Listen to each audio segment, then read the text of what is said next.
বারবার আমরা রোজা রাখার তৌফিক আদা ফরমা। আমরা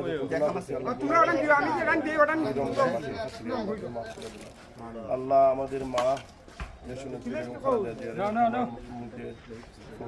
সুস্থ অবস্থা আগামী দিনের রাষ্ট্রনায়ক জনাব তারেক আমরা বৈষম্য আন্দোলনের সমাজে যারা যারা মৃত্যুবরণ করছেন তারা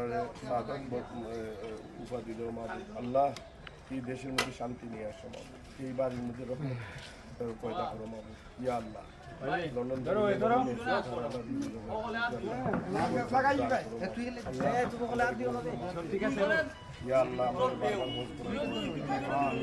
তোমার দরবারে আমরা আমরা